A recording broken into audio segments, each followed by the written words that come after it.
The first thing I remember is the floor. Cold, beige linoleum under my cheek, the taste of blood in my mouth, metallic, warm, wrong.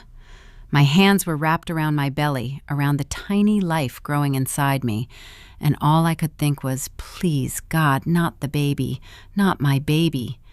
I could hear Karen screaming somewhere above me, not screaming for help, not screaming in horror, screaming instructions. Hit her again, Frank. She hasn't learned yet. Hit her again. And Frank, 62 years old, 240 pounds, a retired trucker with hands like cinder blocks, pulled his boot back for another kick, this time aimed at my ribs. I was 26 years old, 5 months pregnant, lying on the kitchen floor of a house in Dayton, Ohio that I'd once believed would be my home, and my mother-in-law was ordering her husband to beat the child out of me. But here's the thing nobody tells you about moments like that. When you're down on the floor, when you've been hit so hard your vision goes white, when you can feel the bruises forming in real time across your stomach and your side, something happens inside your brain, something ancient, something that goes beyond fear, beyond pain, beyond the part of you that wants to curl up and disappear. It's the part that says, you will survive this. You will save this child, and you will make every single person in this room regret the day they ever raised a hand to you. I did something that night, something I'd never imagined I was capable of, something that changed everything. But to understand how I ended up on that floor, you need to know how it all started. And it started with love. Isn't that how these stories always begin? 3 years earlier, my life looked nothing like that kitchen floor. 3 years earlier, I was Ashley Marie Donovan, freshly graduated from nursing school at Ohio State, working the night shift at Riverside Methodist Hospital, renting a tiny one-bedroom apartment off High Street in Columbus with my Cap Biscuit and my collection of secondhand romance novels. I was happy. Tired, sure. 12-hour shifts will do that to you. But happy in the way you can only be when you're 23 and the world still feels like it's opening up instead of closing in. I met Brandon at a Kroger. That's not romantic, I know, but it's the truth. It was a Sunday afternoon in October, and I was standing in the cereal aisle trying to decide between Honey Nut Cheerios and the store brand, because the store brand was $1.19 cheaper, and my student loans were eating me alive. I had $112,000 in debt. My credit score was 620. I was clipping coupons like my grandmother used to.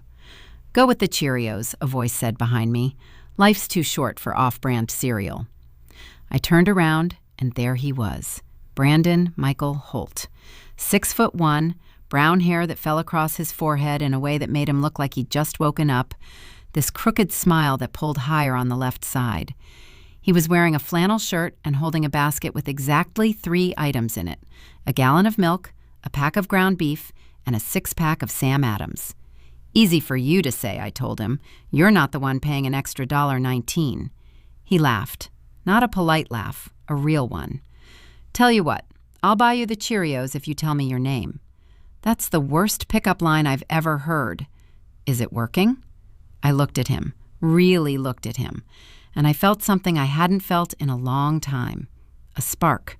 A warmth in my chest that had nothing to do with the overhead heating in the Kroger. Ashley, I said, and you can keep your $1.19, but you can give me your number. We went on our first date that Wednesday. Thai food at a little place on Lane Avenue. He told me he was 25, worked as an HVAC technician for his uncle's company, grew up in Dayton, but moved to Columbus 2 years ago because, and these were his exact words, I needed to get away from my family for a while. I didn't ask what that meant. Not then. I wish I had. Brandon was good to me in those early days, really good. He'd show up at the hospital at the end of my shifts with coffee and a breakfast sandwich from the diner on 5th. He fixed the leaky faucet in my apartment and wouldn't let me pay him. He remembered that I mentioned my dad's favorite movie was Cool Hand Luke, and he tracked down a vintage poster on eBay and framed it for my birthday. Little things, the kind of things that make you think, this one's different. By February, we were official. By April, he'd moved in. By June, we were talking about the future in that dreamy, half-serious way couples do when they're still in the bubble. Where should we buy a house? How many kids do you want? What would we name them? I said 2 kids. He said 3. I said we'd negotiate. He kissed me and said I'd always win every negotiation because he couldn't say no to my face. Those were the golden months. Friday nights watching movies on the couch with biscuit curled between us. Saturday mornings at the farmer's market on Rich Street buying tomatoes and homemade bread. Sunday dinners that Brandon would cook. He made this incredible chili, slow-cooked for hours, that filled the whole apartment with the smell of cumin and paprika and home. I was making $31 an hour at the hospital. Brandon was pulling in about $52,000 a year. Between us, we weren't rich, but we were comfortable. We started a joint savings account, put away $400 a month. I watched the balance climb, $800, $1,200, $2,000, and it felt like building something, like laying bricks for a life. The first time I met his mother was Thanksgiving, almost a year after the Kroger. Brandon had been strangely quiet about it for weeks. I'd bring up the holiday and he'd change the subject, talk about work, talk about the weather, talk about anything else.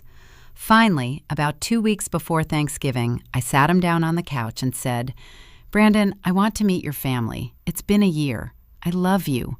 I want to know where you come from." He looked at me for a long time. There was something in his eyes I couldn't name. Not exactly fear, but something close to it. Like a man standing at the edge of a pool, knowing the water's cold. "Okay," he said, "but I need to tell you some things first." His mother's name was Karen Holt Briggs. She'd divorced Brandon's father, David, when Brandon was 11. David moved to Oregon and mostly disappeared. A birthday card every few years, a check for $50 at Christmas that sometimes bounced. Karen remarried when Brandon was 14. Her new husband was Frank Briggs, a long-haul trucker, a big man, a quiet man, the kind who communicated primarily through grunts and the volume of his television. "My mom's intense," Brandon said carefully. "She has opinions about everything, about how I live, who I date, what I eat, where I work. She's never thought anything I did was good enough. And Frank just goes along with whatever she says. He's like her, I don't know, her enforcer." "What do you mean, enforcer?" I asked. Brandon rubbed the back of his neck. "When I was a kid, if my mom decided I needed to be punished, Frank would be the one to do it. Belt sometimes, open hand. Once, he threw me into a wall because I left the garage door open. He said it the way you'd describe the weather, flat, matter of fact. Like it was just something that happened, like rain." My stomach turned. "Brandon, I'm not telling you this to get sympathy," he said quickly. "I'm telling you because when you meet them, you need to understand what you're walking into. My mom is charming at first. She'll hug you. She'll tell you how pretty you are. She'll ask about your job and seem genuinely interested. But underneath that, she's keeping score. She's deciding if you're good enough for her son. And the answer is always no. Nobody is ever good enough." I took his hand. "I can handle it. I've dealt with difficult patients, difficult families. I'm a nurse. It's literally my job to handle people at their worst." He gave me that crooked smile, but it didn't reach his eyes. "My mom isn't a patient, Ash. You can't clock out from her." We drove to Dayton the Wednesday before Thanksgiving. 2 hours on I-70, watching Columbus dissolve into flat Ohio farmland, the sky gray and heavy with the promise of early snow. Brandon's hands were tight on the steering wheel the whole way. I reached over and put my hand on his thigh, and I felt the muscle tense under my palm. The house was on a cul-de-sac in a neighborhood called Meadow Glen, one of those developments where every house looks the same, beige siding and brown shutters, HOA signs on every corner, warning about lawn height and trash can placement. Karen and Frank's house was at the end, slightly larger than the others, with a ceramic goose on the front porch dressed in a tiny pilgrim outfit for the holiday. Karen opened the door before we even knocked. She was shorter than I expected, 5'3", maybe 5'4", with highlighted blonde hair pulled back in a clip and a face that might have been pretty once, but had hardened into something angular and sharp, like a blade wrapped in a smile. She was wearing an apron that said, "Queen of the Kitchen," in rhinestone letters. "There's my boy," she said, pulling Brandon into a hug that lasted a beat too long. Then she turned to me, and her eyes did this thing, this quick, surgical sweep from my shoes to my hair that lasted maybe 2 seconds, but felt like an X-ray. "And you must be Ashley." She smiled wide, too wide. "Brandon's told me almost nothing about you, so I'm just dying to learn everything." "It's so nice to meet you, Mrs. Briggs," I said, extending my hand. She ignored my hand and pulled me into a hug instead. Her perfume was overwhelming, something floral and heavy like gardenias soaked in vanilla. "Oh, honey, call me Karen. We're family now." She pulled back and held me at arm's length. "Well, aren't you just adorable? A little skinny, though. Don't you eat? Brandon, are you feeding this girl?" Brandon forced a laugh. "She feeds herself, Mom. She's a grown woman." "Mm-hmm." Karen's eyes stayed on me. That smile never moved. "Well, come in, come in. Frank's in the living room watching his game. Dinner's almost ready. I made my famous green bean casserole. Brandon, you remember how much you loved it as a boy?" The house smelled like turkey and something else. Pine Sol, maybe, or that aggressive lemon cleaner you get at Dollar General. Everything was spotless. The carpet had vacuum lines so precise they looked drawn with a ruler. The furniture was wrapped in plastic covers. There were framed photos on every wall, but I noticed something strange. They were almost all of Brandon as a child. Brandon at 5, Brandon at 8, Brandon at 12. None from his teenage years, none recent. Frank was exactly as Brandon described, a large, silent man in a recliner, watching football with the volume up so loud the walls hummed. He glanced at me when we walked in, gave a single nod, and turned back to the screen. "Bears are down 14, he said to no one in particular. "Frank, say hello to Ashley," Karen called from the kitchen. "Hello, Ashley," Frank said without looking away from the TV. That first Thanksgiving dinner was fine on the surface. The turkey was dry, but edible. The green bean casserole was drowning in cream of mushroom soup. Karen talked almost nonstop about her neighbors, about her church group, about a woman named Linda who apparently owed her $40 from a fundraiser and was dead to her. She asked me questions about my job, my family, where I grew up, how much I made. That last one caught me off guard.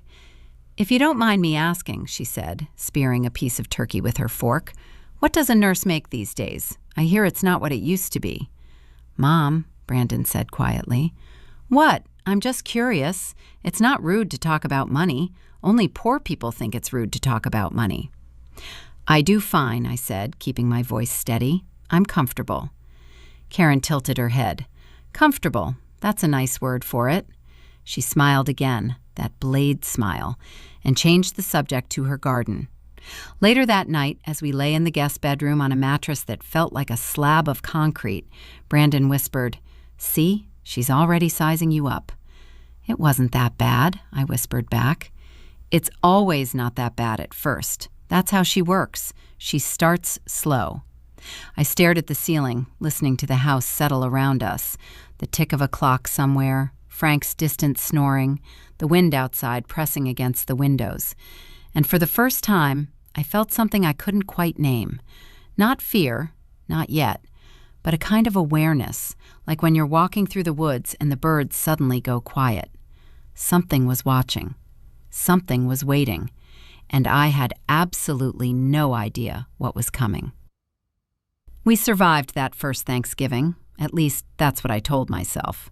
We survived it the way you survive a mild flu. You feel off for a few days, you push through, and then you convince yourself it wasn't that bad. That's what I did. I minimized. I rationalized. I filed Karen's comments under overbearing mother-in-law and moved on with my life. Looking back, that was the first mistake. The winter after Thanksgiving was quiet. Brandon and I fell back into our rhythm. Work, home, couch, sleep, repeat. He got a raise at the HVAC company, bumping him to $57,000. I picked up extra shifts at Riverside and started chipping away at my student loans with real intensity, throwing an extra $300 a month at the principal. Our joint savings hit $4,000. I remember staring at the bank app on my phone and thinking, we're doing it. We're actually building something. Brandon proposed on Valentine's Day, not at a fancy restaurant, not on a beach at sunset. On the couch, with biscuits sitting on his lap, a ring box balanced on the cat's back like a tiny, furry ring bearer. The ring was modest, a 1/4-carat diamond on a white gold band. He told me later it cost $1,800, and he'd been hiding cash in an envelope inside his toolbox for 6 months to pay for it. I know it's not big, he said, his voice cracking. I know it's not what you see on Instagram. But I love you, Ash. I love you more than I've ever loved anything, and I want to spend my life with you. I cried. Of course I cried. I said yes before he even finished the sentence. We called my parents first. My mom, Diane, screamed so loud, my dad, Jim, thought someone broke into the house. They were in Cincinnati, only an hour from Dayton, 2 from Columbus, and my mom immediately started talking about venues and guest lists and whether Aunt Patricia would behave herself at the reception. Then Brandon called Karen. I was sitting right next to him, close enough to hear her voice through the phone. You're engaged, Karen said. Not a question, a statement. Flat, like she was confirming a dentist appointment. Yeah, Mom, I asked Ashley tonight. She said yes. A pause. 3 seconds. 4. 5. Then, well, I hope you got a prenup. Brandon's jaw tightened. Mom. I'm just saying, Brandon. You don't know this girl's financial situation. She's a nurse. Nurses don't make real money. And she's got student loans, doesn't she? You told me she's got student loans. You need to protect yourself. Mom, I'm not getting a prenup. I love her. Love doesn't pay the mortgage when she decides to leave you and take half of everything. Your father loved me too, and look how that turned out. I watched Brandon's face change. The joy drained out of it like someone had pulled a plug. His shoulders dropped. His eyes went somewhere far away, somewhere I couldn't follow. We'll talk later, Mom, he said, and hung up. We sat in silence for a minute. Then I took his hand and squeezed it. Hey, it doesn't matter what she thinks. This is our life. He nodded. But something had shifted. I could feel it. A tiny fracture, barely visible, like a hairline crack in a windshield that you don't notice until it's too late. We set the wedding for September. Small ceremony, 60 guests, at a venue outside Columbus that cost us $4,200 for the afternoon. My parents contributed $3,000. Brandon's mother contributed nothing, not a dollar. When Brandon asked her to help with the cost, she said, "Why would I pay for something I didn't approve of?" But she came. Oh, she came. Karen showed up to the wedding in a cream-colored dress. If you're not familiar with wedding etiquette, let me explain. You don't wear white, or cream, or ivory, or anything remotely close to someone else's wedding. It's the one rule everyone knows. My maid of honor, Rachel, saw Karen walk in and grabbed my arm so hard she left fingerprints. "Tell me that woman is not wearing cream to your wedding," Rachel hissed. I looked at Karen standing in the doorway of the venue, Frank behind her like a shadow, and I felt my stomach drop. She looked directly at me, smiled, that blade smile. "It's fine," I said. "I'm not going to let her ruin today. Ashley, she's literally trying to. I know what she's trying to do, and it's not going to work." I married Brandon that afternoon in front of 60 people, and it was beautiful. My dad walked me down the aisle and cried the entire time. Brandon's hands shook when he held mine. The vows were simple. We wrote them ourselves. And when he said, "I promise to always choose you, even when it's hard," I believed him with every cell in my body. At the reception, Karen cornered me near the bar. She'd had 2 glasses of wine, and her cheeks were flushed pink. "You look nice," she said, which is not what you say to a bride on her wedding day. "Thank you, Karen." She leaned in close. Her breath was sweet and sharp with Chardonnay. "I want you to know something, Ashley. Brandon is my son, my only child, and no matter what ring you put on your finger, no matter what piece of paper you sign, you will never be more important to him than I am. A wife is temporary. A mother is forever. I stared at her. My heart was hammering, but I kept my face still. I hope we can be a family, Karen. I really do. She patted my cheek. Actually patted my cheek like I was a child. Oh, sweetie, we'll see. She walked away, and I stood there by the bar with my bouquet in one hand and a glass of champagne in the other, and I thought, this woman is going to be a problem. But I can handle it. I'm strong. I'm a nurse. I deal with difficult people every single day. That was my second mistake, thinking strength alone was enough. The first 8 months of marriage were a negotiation between our life and Karen's interference. She called Brandon every single day. Not once, sometimes 3, 4 times. If he didn't answer, she'd call me. If I didn't answer, she'd text. Is my son alive? Is everything okay? Why isn't anyone answering me? She had opinions about everything. Our apartment was too small. Our neighborhood was unsafe. I cooked too much pasta. No wonder Brandon's gaining weight. I didn't keep the bathroom clean enough. She found this out because she went through our apartment during a visit while I was at work. Brandon came home to find his mother scrubbing our toilet with a brush she'd brought from home, wearing rubber gloves, shaking her head. Your wife doesn't clean, Brandon. This is disgusting. If I'd known you were living like this, I would have driven up sooner. And here's the thing. Here's the thing that ate at me, that gnawed at the edges of our marriage like acid. Brandon didn't push back. Not really. He'd say, "Mom, stop," or "Mom, that's enough." But it was weak, half-hearted, like a man going through the motions of resistance without actually resisting. I brought it up one night in April. We were in bed, lights off, the way you have the conversations you're afraid to have in daylight. "Brandon, you need to set boundaries with your mother." "I know." "You say you know, but nothing changes. She went through our medicine cabinet last week. She told me my birth control was probably why I'm so moody. She asked how much we owe on our credit cards, in front of your cousin at Easter dinner." Silence. "Brandon, what do you want me to do, Ashley? She's my mother." "I want you to tell her that our marriage comes first, that our home is our home, that she doesn't get to show up unannounced and rearrange our kitchen cabinets." More silence. Then, quietly, "You don't understand what it's like. You grew up with normal parents. My mom, if I push back, she escalates. She cries. She calls Frank. She threatens to cut me off. She told me once that if I ever chose a woman over her, she'd make sure I regretted it for the rest of my life." Those words hung in the dark between us. I felt cold. Not from the air, from somewhere deeper. "That's not normal, Brandon. That's not love. That's control." "I know," he whispered. "I know. But knowing and doing are 2 different countries, and Brandon didn't have a passport to the second one." Then, in June, I found out I was pregnant. I had been feeling off for weeks, nauseous in the mornings, exhausted by noon, my breasts so sore I winced putting on a bra. I bought a test at CVS on my lunch break, took it in the hospital bathroom, and watched 2 pink lines appear so fast it was like they'd been waiting for me.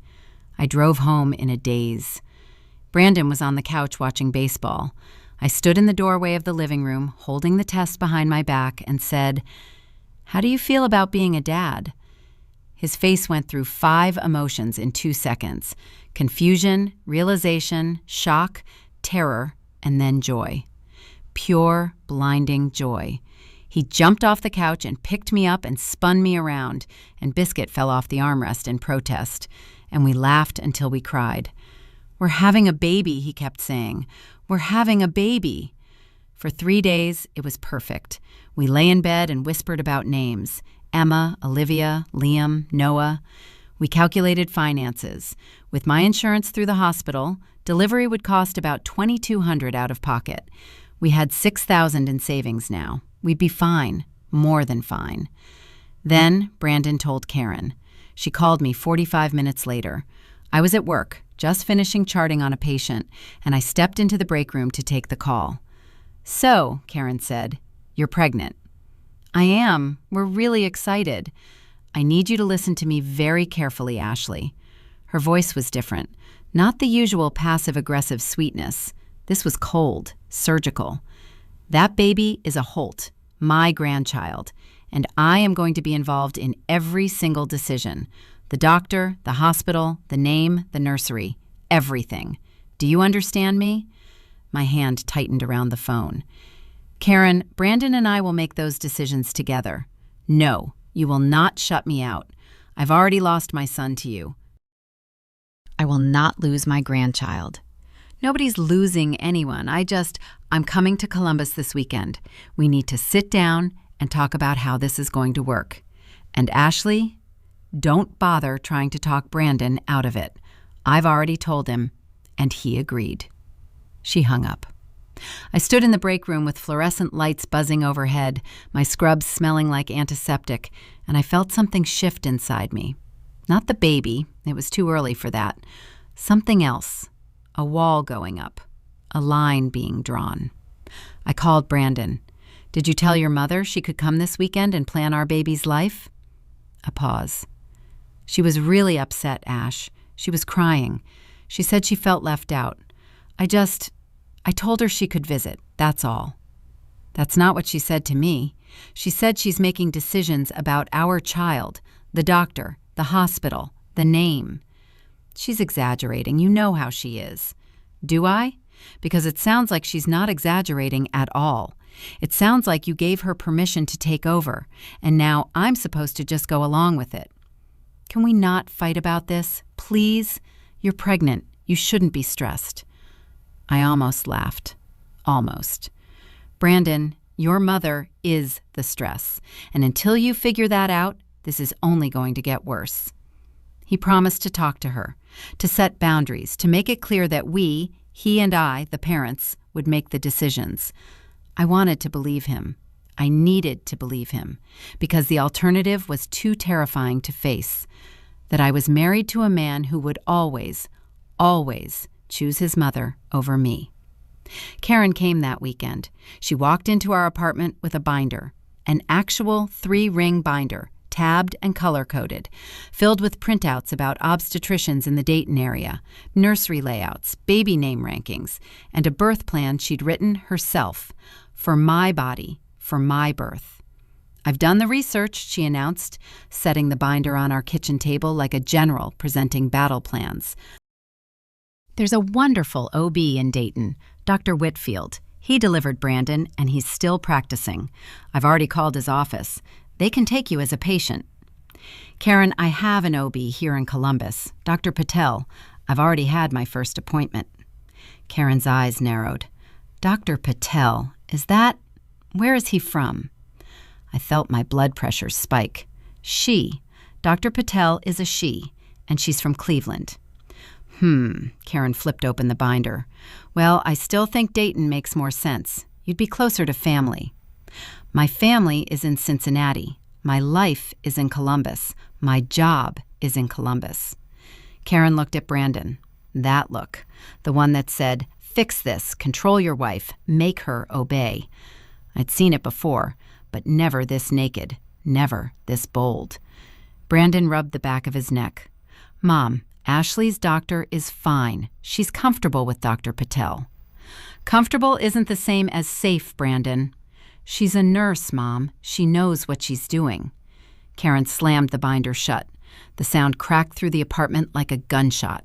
Frank, who'd been sitting silently in our living room watching our TV with the volume too loud, just like at their house, flinched. "Fine," Karen said. "Fine. Ignore me.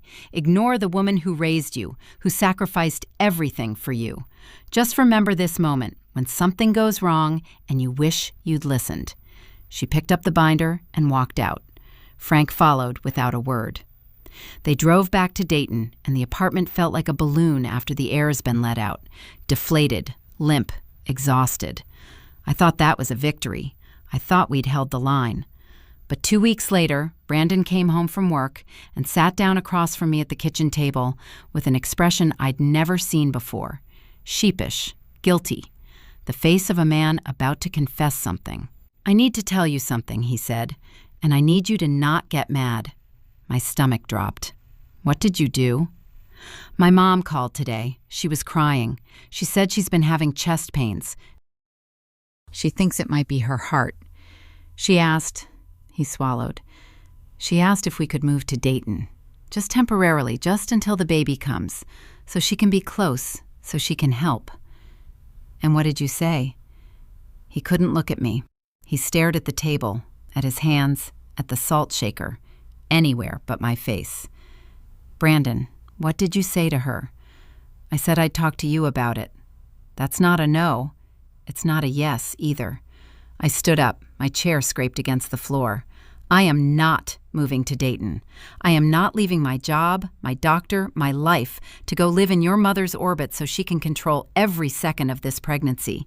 That is not happening. It would just be for a few months. No, Brandon, no." He looked up at me then, and what I saw in his eyes terrified me more than anything Karen had ever said. It wasn't anger. It wasn't defiance. It was resignation. The look of a man who'd already made up his mind and was just going through the motions of asking. "She's my mom, Ashley," he said quietly. "She's sick. What am I supposed to do?" 3 weeks later, we were packing boxes.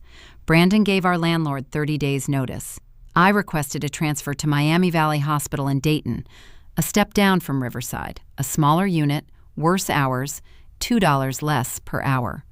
I cried while I packed my nursing textbooks.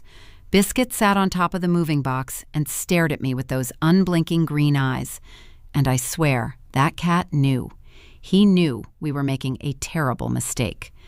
We moved into a 2-bedroom rental on the other side of Meadow Glen, the same neighborhood as Karen and Frank, 4 blocks away, close enough to walk, close enough that Karen could see our front door from her kitchen window if she craned her neck. And just like that, the trap closed around me. I just didn't hear it snap. The first week in Meadow Glen, Karen came over every single day. Not called, came over, in person.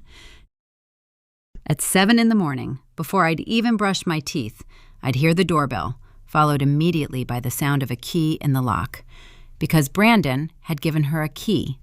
He'd given his mother a key to our home without telling me, and I found out when I walked out of the bathroom in a towel and found Karen standing in my kitchen rearranging my spice rack. "Your cumin was behind your paprika," she said, not looking up. "That doesn't make any sense." "Karen, you can't just walk into our house." "I didn't walk in. I have a key. Brandon gave it to me, for emergencies." "Reorganizing my spices isn't an emergency." She finally looked at me. Her eyes traveled down to my towel, back up to my wet hair. "You should get dressed, Ashley. It's almost 7:30. Pregnant women shouldn't be lounging around in towels. You'll catch a cold, and that's bad for the baby." I went back to the bedroom and sat on the edge of the bed, dripping water onto the carpet, my hands shaking. Not from cold, from rage. From the slow, suffocating realization that I had moved into a cage, and the woman holding the key was already inside it. That night, I told Brandon about the key. He shrugged. Shrugged. "She's just trying to help, Ash. She's excited about the baby." "She walked into our home without permission." "I gave her permission. It's my home, too." Something cracked inside me when he said that. A small, quiet crack, like ice on a pond just before it gives way. I opened my mouth to argue, and then I closed it. Because I looked at Brandon's face, and I saw it clearly for the first time. He wasn't going to change. He wasn't choosing his mother over me out of malice.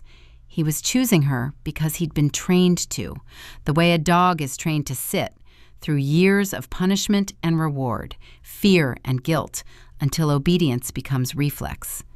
I was alone in this, truly alone. By my 6th month of pregnancy, Karen had effectively taken over. She came to my OB appointments. I'd transferred to a doctor in Dayton, Dr. Whitfield, because Karen had called Dr. Patel's office and somehow convinced them I was transferring, and by the time I found out, the paperwork was already processed. I don't know how she did it. I still don't know. But Karen had a way of making things happen through sheer force of will, like a hurricane that fills out forms. She chose the nursery colors, sage green, because yellow is for people who don't know what they're having, and we're having a boy. We didn't know the sex yet. Karen had decided it was a boy.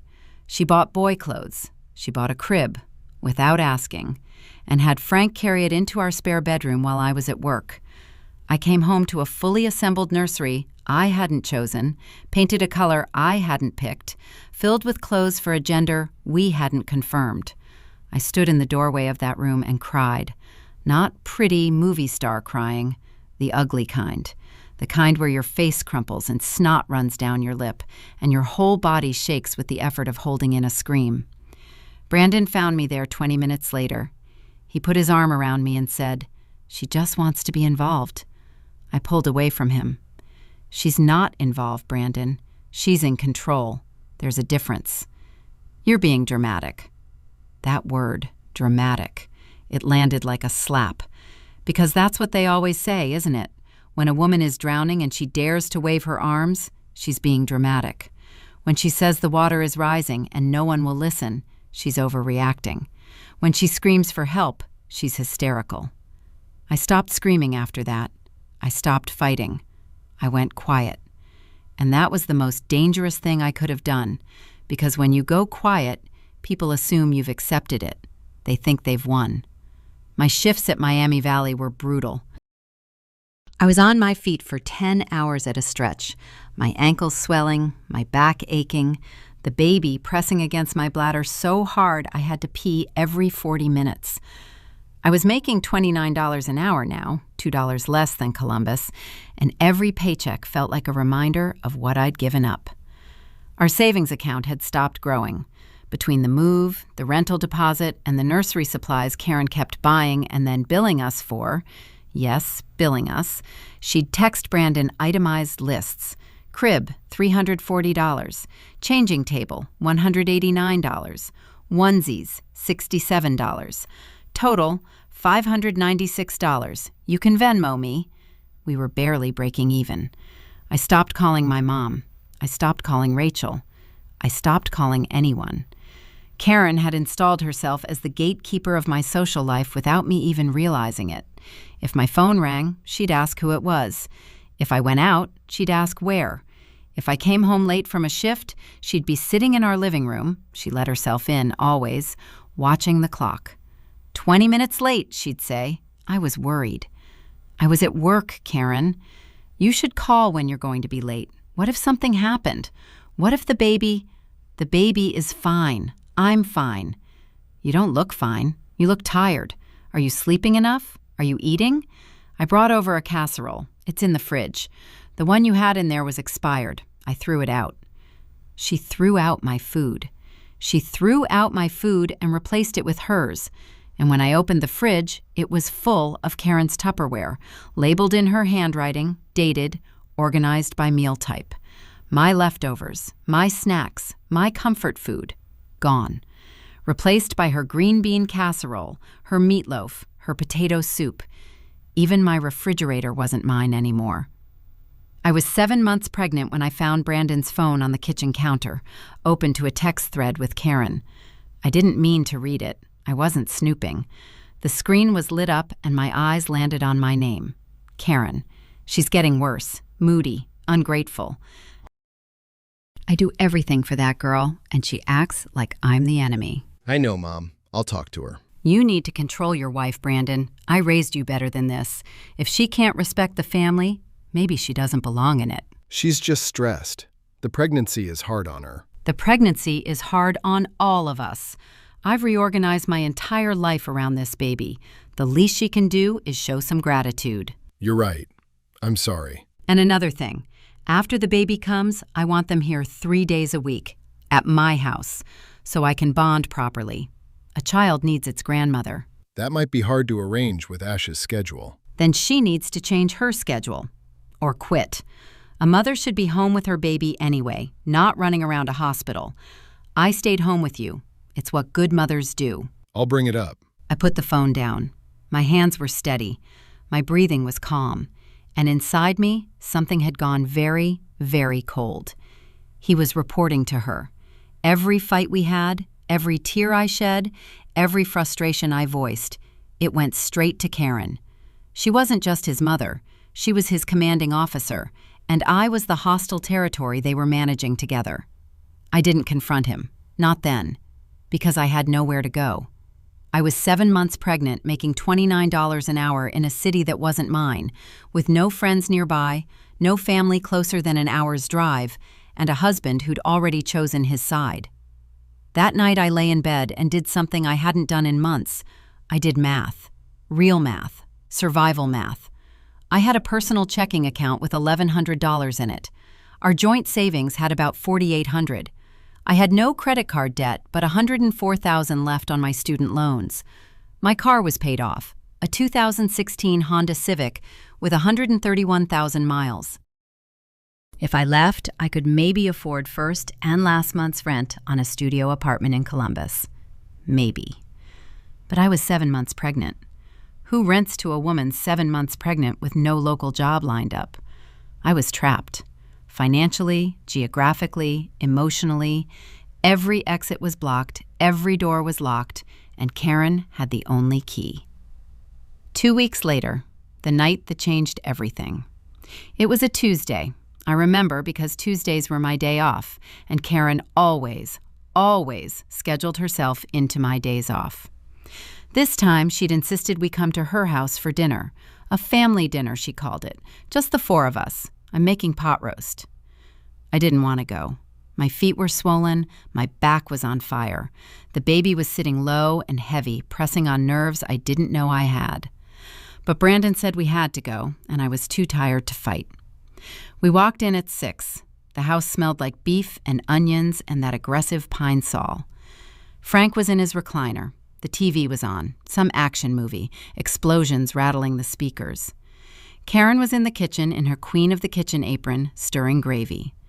Dinner started fine. The pot roast was actually good. Karen talked about a woman from church who was getting divorced. Serves her right, she never should have married that man. And Frank grunted between bites. Normal, familiar, the usual performance. Then Karen said, "So I've been thinking about the birth plan." I set my fork down. "What about it?" "I want to be in the delivery room." The air in the room changed. I felt it, a physical shift, like barometric pressure dropping before a storm. "No," I said, clearly, firmly, one word. Karen's face didn't change. "Excuse me?" "No, the delivery room is for me and Brandon. That's it. My mother isn't even going to be in there. It's a private medical event, and I want it to be just us." Karen looked at Brandon. That look. Fix this. "Ash," Brandon started, "maybe we could—" "No, this isn't a negotiation." Karen put down her fork. Slowly, deliberately, the way you set down a weapon before you pick up a bigger one. "Ashley, that is my grandchild. I have a right to be there when he's born." "You don't. You actually, legally, medically do not." "How dare you?" "I'm not trying to be disrespectful, Karen, but this is my body and my birth, and I get to decide who's in that room." Karen stood up. Her chair scraped against the floor. That horrible sound like nails on a chalkboard. "You ungrateful little— Do you have any idea what I've done for you? The nursery, the clothes, the doctor. I gave you Dr. Whitfield. I gave you everything, and this is how you repay me? You didn't give me anything. You took over. There's a difference." "Brandon!" Karen's voice cracked like a whip. "Are you going to sit there and let her talk to me like this?" Brandon was staring at his plate. His hands were in his lap. He looked like a 12-year-old boy who'd left the garage door open. "Brandon," I said, "say something." He didn't look up. Maybe we could compromise. Maybe Mom could wait in the hallway." "There is no compromise." I pushed back from the table. My belly brushed the edge, and the baby kicked, hard, right under my ribs. "I'm going home." I stood up, turned toward the door, and Karen grabbed my arm. Her fingers dug into my bicep like claws. I gasped, not from pain, from shock. She'd never touched me before, not like that. "You are not walking out of my house," she hissed. "Not until we settle this." "Let go of me." Frank. That one word, just his name, but the way she said it, it was a command. The same way Brandon described it from his childhood. The same system, the enforcer. Frank stood up from his recliner. He was enormous. 240 pounds of retired trucker, and his face had gone flat and empty, like someone had switched off the lights behind his eyes. He walked toward me, and I backed up until my hip hit the kitchen counter. "Sit down, Ashley," Karen said. "We're not done talking." "I want to leave. Brandon, I want to leave. Now." Brandon was still at the table. He hadn't moved, hadn't stood up, hadn't done a single thing. He was frozen, locked in whatever cage his childhood had built around him. And I realized with a clarity that felt like ice water, he is not going to save me. Frank's hand came first, open palm across the side of my face. The sound was louder than I expected, a crack that echoed off the kitchen walls. My head snapped to the right. Stars burst across my vision. I stumbled, caught myself on the counter, and my hand went immediately to my belly. "Sit down." Karen's voice was calm now, eerily calm. "Please," I whispered. "I'm pregnant. Please don't." The second hit was a fist to my stomach. Not full force, even Frank, in whatever twisted state he was in, pulled back slightly, but enough. Enough to double me over, enough to send a bolt of white-hot terror through every nerve in my body.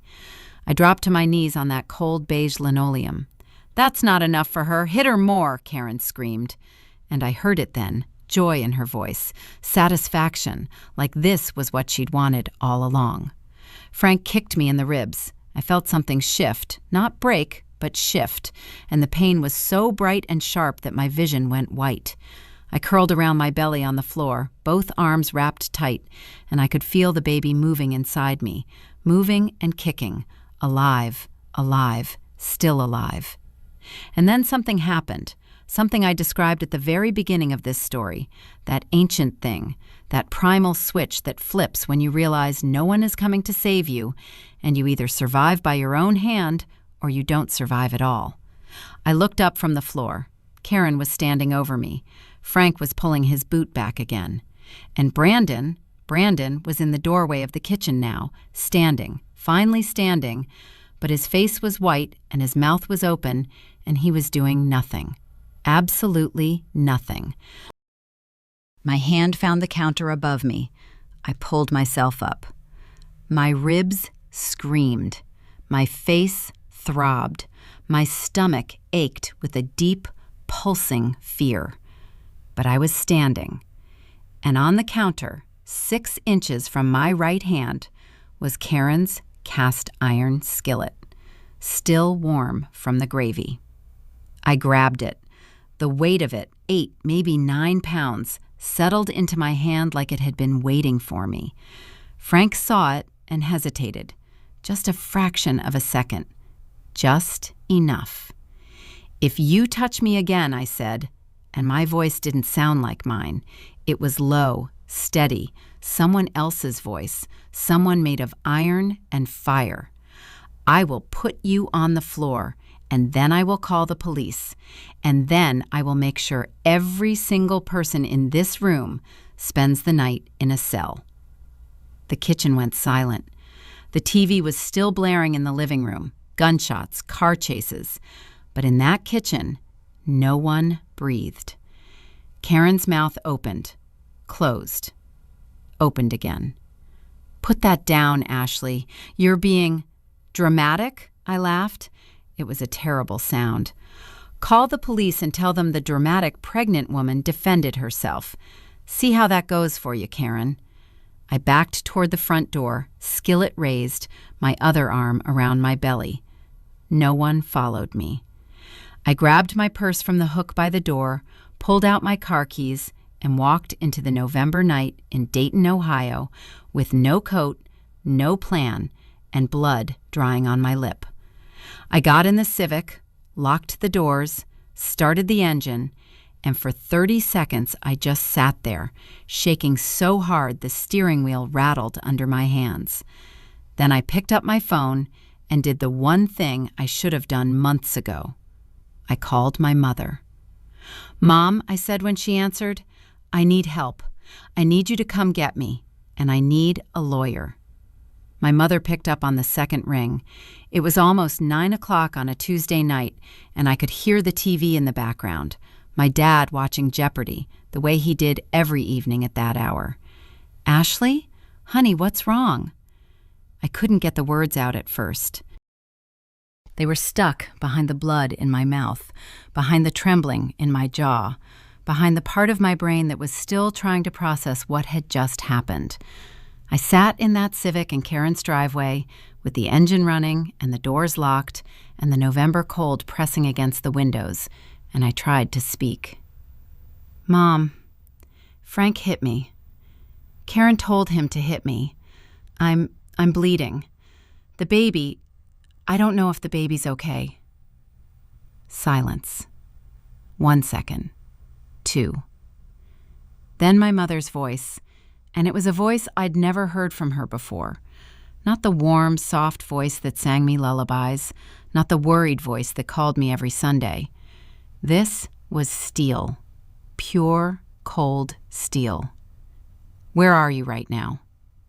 "In my car, in their driveway, Dayton." "Lock your doors. Drive to the nearest hospital. Do not go back inside that house. Do not talk to anyone. Your father and I are leaving right now. We will be there in 1 hour. Ashley, are you listening to me?" "Yes." "Drive. Now." I drove. Miami Valley Hospital was 11 minutes away. I knew because I worked there, because I'd driven that route 100 times in scrubs with my badge clipped to my chest. But I'd never driven it like this. One hand on the wheel, the other pressed flat against my belly, whispering to the baby, "Please be okay, please be okay, please move, please kick, give me something." At a red light on Salem Avenue, the baby kicked, hard, right under my palm, and I sobbed so loud it didn't even sound human. The ER staff knew me. Tanya, the triage nurse, took one look at my face, the swelling on my left cheek, the split lip, the way I was hunching over my stomach, and she didn't ask a single question. She grabbed a wheelchair, got me into an exam room, and paged the OB on call within 4 minutes. They hooked me up to a fetal monitor. The baby's heartbeat filled the room, fast, steady, strong, alive. 142 beats per minute. Normal. Beautiful. The most beautiful sound I'd ever heard. "Doctor." Ramirez, the OB on call, examined me. 2 bruised ribs, not broken, but badly bruised. A contusion on my left cheekbone. Swelling along my jaw.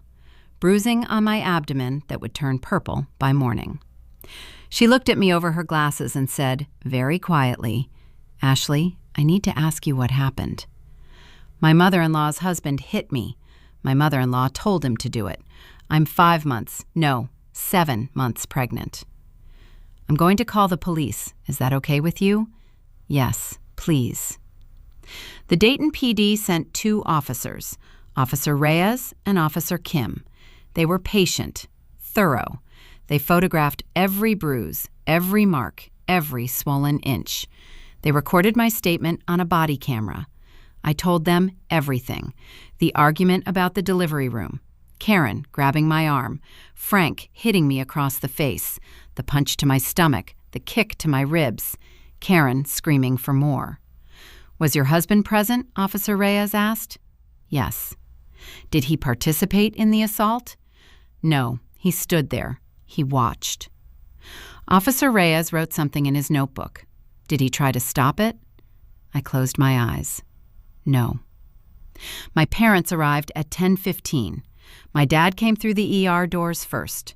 Jim Donovan, 61 years old, a retired electrician with a gray mustache and hands that had wired every house in our neighborhood growing up. He saw my face and stopped dead. I watched something happen behind his eyes, something dangerous, something barely contained. "Who did this?" he said. Not a question, a demand. "Dad, who did this?" My mom pushed past him, pulled me into her arms, and held me so tight I could feel her heartbeat against my bruised ribs. "We've got you," she whispered. "We've got you, baby. It's over." But it wasn't over. It was just beginning. My mother, Diane Donovan, was a retired office manager who'd spent 30 years organizing other people's chaos. Within 48 hours, she had organized mine. She found me a family law attorney in Dayton named Margaret Chen. Sharp, expensive, ruthless. $175 an hour. My parents paid the retainer, $2,500. Margaret filed for an emergency protective order against Frank Briggs and Karen Holt Briggs the next morning. She also filed a separate petition for a temporary restraining order that covered me, my unborn child, and my residence. Both were granted by a Montgomery County judge within 24 hours. The police arrested Frank that Wednesday evening. Felony assault. Assault on a pregnant woman. A special enhancement under Ohio law that elevated the charges. Karen was charged with complicity to commit felony assault. They were both booked at the Montgomery County Jail. Bail was set at $15,000 for Frank and $8,000 for Karen. Brandon called me 37 times in the first 2 days. I didn't answer. On the 38th call, I picked up. "Ashley, please come home. I'm sorry." I froze. I didn't know what to do. "You watched your stepfather punch your pregnant wife in the stomach, and you did nothing." I was scared. "You don't understand. When my mom gets like that, I shut down. It's like I'm a kid again." "You are not a kid, Brandon. You're a 28-year-old man. You're about to be a father, and you stood there while someone tried to beat your child out of me." Silence. Breathing. Then, so quietly I almost missed it, "I know. I'm filing for divorce." "Ashley, no, please, I love you. I'll go to therapy. I'll cut them off. I'll do whatever you want. What I want is a time machine. What I want is to go back to that Kroger and walk right past you. But I can't have that, so I'll take the divorce." Margaret Chen filed the petition the following Monday. In it, she cited domestic violence, failure to protect, and a pattern of coercive control facilitated by the respondent's mother. She requested full custody of the unborn child, exclusive possession of the marital residence, and a division of assets that included the joint savings account, now at $4,800. The hearing was set for January. My due date was late February. I moved back to Columbus. My parents drove the U-Haul. Biscuit rode on my lap the whole way, purring against my belly like a furry little guardian. Rachel, my maid of honor, my best friend, the one I'd stopped calling, met us at a studio apartment she'd found for me off Indianola Avenue. $650 a month, first floor, close to the bus line. She'd already stocked the fridge with groceries and put fresh sheets on the bed. "You should have called me sooner," Rachel said, hugging me carefully around my bruised ribs. "I know.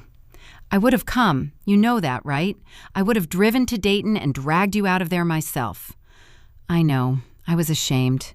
"Don't you dare be ashamed. You survived. That's all that matters." I transferred back to Riverside Methodist. They took me back without hesitation. Same unit, same rate, $31 an hour. My old manager, Patricia, hugged me in her office and said, "We never should have let you go." The custody hearing happened on January 14th. Margaret Chen walked into that courtroom with a folder 3 inches thick. Inside, photographs of my injuries, the police report, my hospital records, Officer Reyes's body camera footage, text messages between Brandon and Karen, including the ones I'd seen on his phone, where Karen called me ungrateful and Brandon agreed. Margaret had subpoenaed his phone records.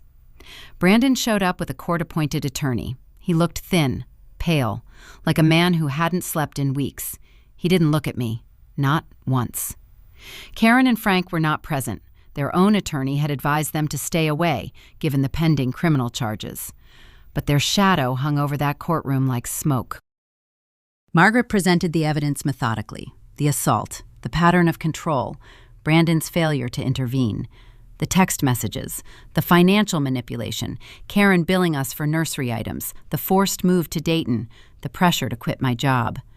Then she played the body camera footage from Officer Reyes. My voice, shaking but clear, describing what happened. The photographs of my face projected on a screen. The bruise on my stomach, dark purple, the size of a fist, mapped against the curve where my daughter was growing. The judge, a woman named Honorable Patricia Webb, watched the footage without expression. When it ended, she removed her glasses and looked at Brandon. "Mr. Holt, do you dispute any of the facts presented today?" Brandon's attorney leaned in and whispered something. Brandon shook his head. "No, Your Honor," he said. His voice cracked. "It happened the way she said." Judge Webb granted me full custody.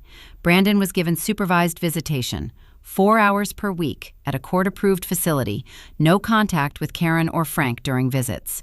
The joint savings account was split, but Margaret argued successfully that I was entitled to 70% due to documented financial abuse. I received $3,360.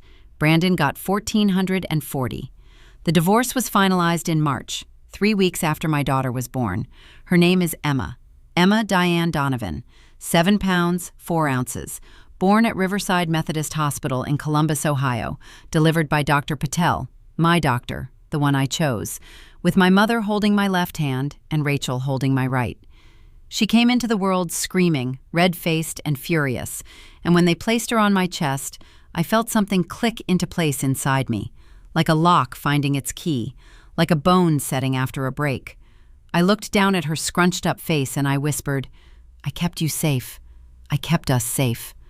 Frank Briggs pleaded guilty to felony assault in April. He was sentenced to 3 years in state prison, 2 years served, 1 year probation. Karen took a plea deal on the complicity charge, 18 months probation, mandatory anger management, and a permanent restraining order barring her from contact with me or Emma. The last time I saw Karen was at the sentencing hearing. She sat in the gallery in a navy blue dress, her hair freshly done, her face composed. When the judge read Frank's sentence, her mask slipped, just for a second. Her eyes found mine across the courtroom. And what I saw there wasn't remorse. It was fury. Pure, undiluted fury that I had escaped, that I had won, that her system of control had finally, irreversibly failed. I held her gaze. I didn't blink. And then I stood up, gathered my things, and walked out of that courtroom into the March sunlight with my daughter in my arms and my mother by my side. That was 2 years ago. Emma is 2 now. She has Brandon's brown hair and my eyes, green, stubborn, always watching. She says cat and mama and no with equal conviction. Biscuit tolerates her with the patience of a saint. We live in a 2-bedroom apartment in Columbus. Not the studio anymore, a real place with a little balcony and a park across the street. My student loans are down to $89,000. My credit score is 710. I'm making $34 an hour now, with a shift differential that bumps it to 37 on nights. Brandon sees Emma every other Saturday, supervised. He started therapy 8 months ago, real therapy, with a specialist in family trauma. He told me during one of the handoffs at the visitation center that he started to understand what Karen did to him, how she shaped him, how she broke something in him that he's only now learning to fix. "I'm sorry, Ashley," he said. "I know that doesn't fix anything, but I'm sorry." I looked at him, really looked at him, and I felt something I didn't expect. Not love, not forgiveness exactly, but something close to pity. Because Brandon was a victim too. Not in the same way I was, not with the same bruises, but broken by the same woman in the same house on the same cold linoleum floor. "I know," I said. "Work on yourself. Be better. For Emma."